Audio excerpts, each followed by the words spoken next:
זכרי, בניגוד לדעה הרווחת, דווקא הבדידות היא משאת הנפש הנשכחת.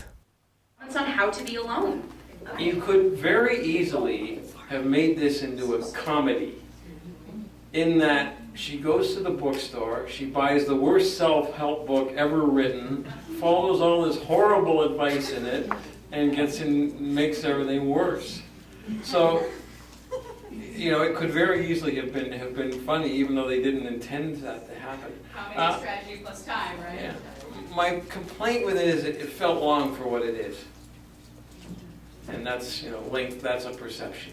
I did like the piece. I thought it was very existential, and it was coldly existential.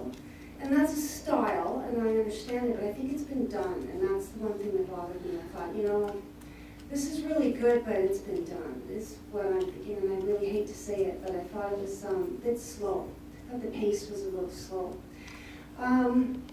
The good things that I liked about it was the expression. I thought the lead actor, the woman, was incredibly expressive. Yeah. I thought it was a bit postmodern in the unrealistic way that she slavishly followed the advice. And in fact, I think she became the book, which was kind of cool. It was postmodern in this way where you can't tell the difference between a book and what's going on in her head anymore. So it was a really interesting sort of dream kind of sequence. You know, it sort of went into this unreality as she became more and more dissociated with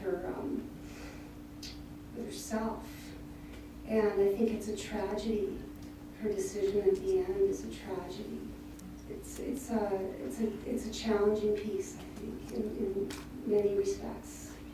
It is. It's a thinker of a piece. It does make you think. And one of the great things about it is that there comes a point where she does become the book, and you kind of see her slip from self-help to self-thought, and her monologue, and then the two parts of her brain: don't go run to the door of your ex. I have to run to the door of my ex. I have to try. And we've all, I'm sure, been in that moment where we just anything to get you back, right? I noticed at the end that they said this was based on a short story, and it had me wondering if the narration was the entire short story. And then I sort of felt like, you know, having her buy that book, if that was the case, was perhaps a mistake, because to me, just the narration with what she's doing might have worked better for me than the conceit of the book, where I'm feeling like, how does the book know her? It knows her too much. You know, what's her relationship with this book? It sort of distracted me from the story, which I thought was otherwise really well done. Yeah, the story is well done. I think the book acts as that inciting incident, the thing that starts everything going into motion, and then from there we all have to figure out what exactly the book is. If it's in her head or if it's on the page.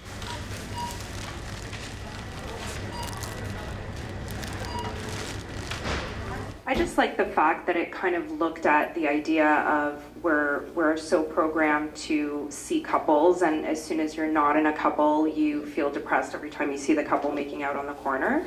So it was kind of an interesting look at, if you realistically just try to be alone, what's it actually like, and how your mind can sort of start wandering, like a dark version of that.